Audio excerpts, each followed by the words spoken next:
जय शिवराय मित्रांनो मुख्यमंत्री माझी लाडकी बहीण योजना या योजनेकरता ऑनलाईन पद्धतीने अर्ज भरायला सुरू झालेले आहेत।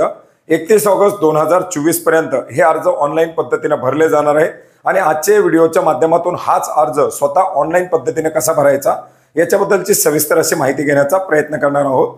मित्रांनो, नारी शक्ती दूत नावाचे एक ॲप्लिकेशन महाराष्ट्र शासनाच्या माध्यमातून विकसित करण्यात आलेले आहे। या ॲप्लिकेशनची लिंक आपल्याला व्हिडिओच्या डिस्क्रिप्शन बॉक्समध्ये मिळेल किंवा आपण गुगल प्ले स्टोअरवरती सुद्धा डाउनलोड करू शकता आणि याच ॲप्लिकेशनच्या माध्यमातून स्वतः नोंदणी करून आपल्याला हा अर्ज भरता येणार आहे।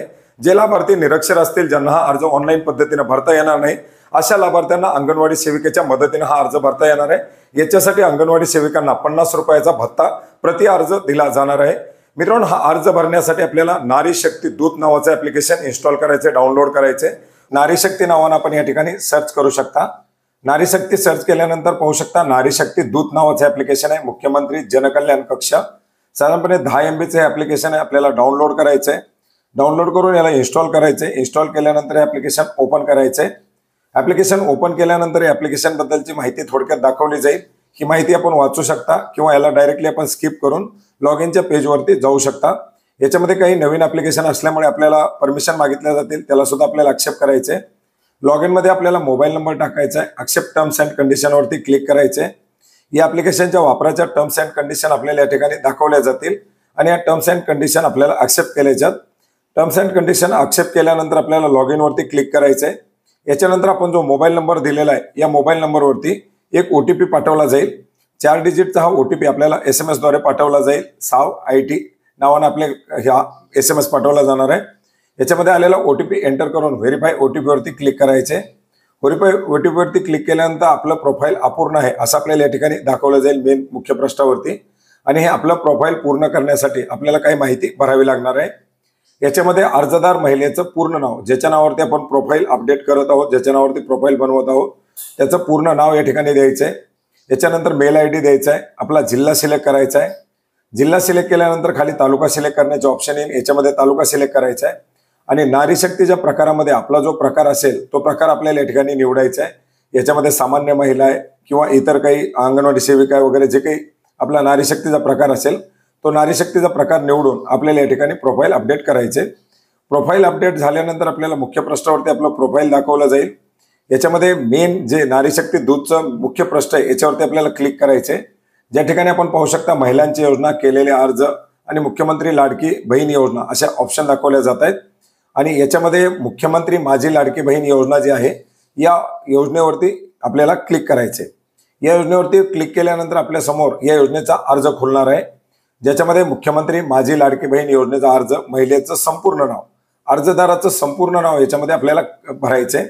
याच्यानंतर पती वडील जे नाव असेल ते आपल्याला त्या ठिकाणी नाव द्यायचे। पतीचं नाव असेल तर पतीचं नाव एंटर करायचे, वडिलाचं नाव असेल तर वडिलाचं नाव एंटर करायचे। जन्मदिनांक निवडायचे, कॅलेंडर दाखवलं जाईल। याच्यामधून सर्वात प्रथम आपल्याला वर्ष निवडायचे।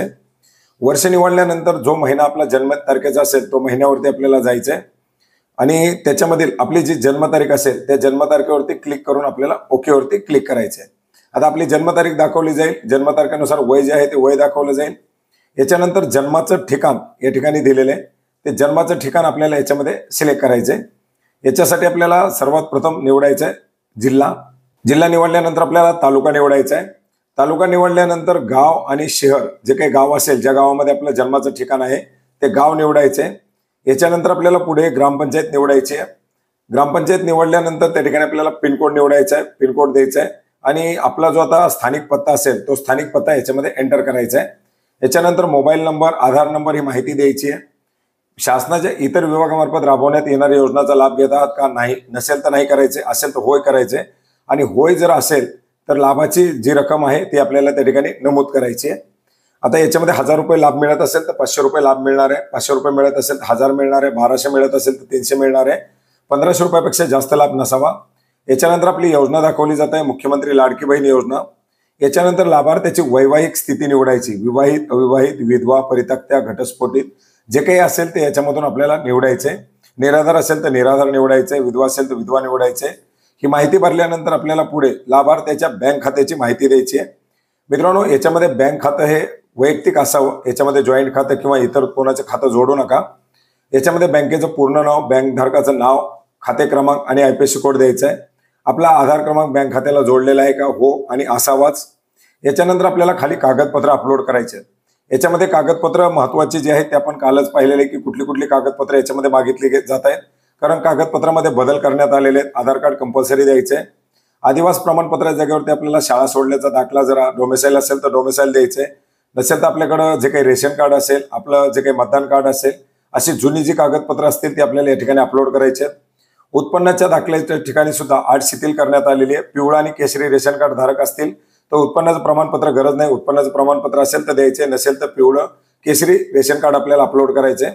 अर्जदाराचं हमीपत्र डाउनलोड करून ते भरून या ठिकाणी अपलोड करायचे आणि बँकेचं पासबुक नसेल तर चेकची कॉपी वगैरे आपण अपलोड करू शकता. याच्यानंतर अर्जदाराचा फोटो, त्याच्या ठिकाणी आपला कॅमेरा सुरू होईल. अर्जदाराला समोर उभा करून आपल्याला एक फोटो क्लिक करायचा आहे. ही कागदपत्र आपली आलेली आहेत, अर्जदाराचा फोटो देखील या ठिकाणी आलेला आहे.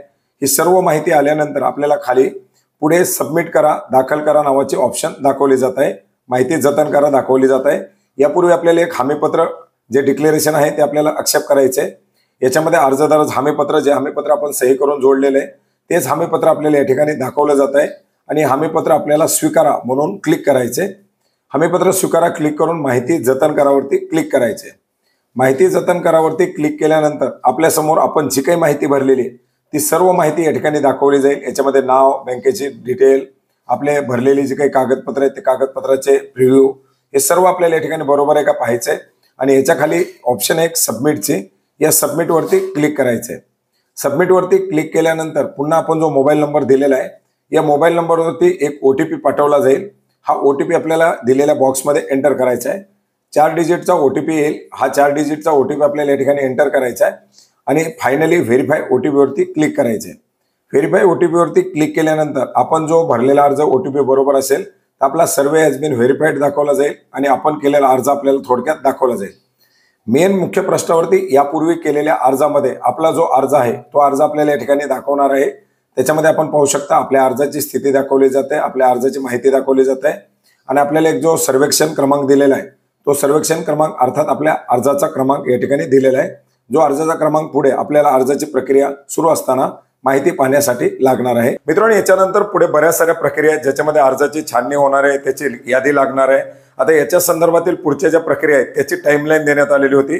पूर्वी अर्ज भरण्याची शेवटची तारीख 15 जुलै होती, त्याच्यामुळे 15 जुलै नंतर या अर्जाची छाननी वगैरे सुरू होणार होती.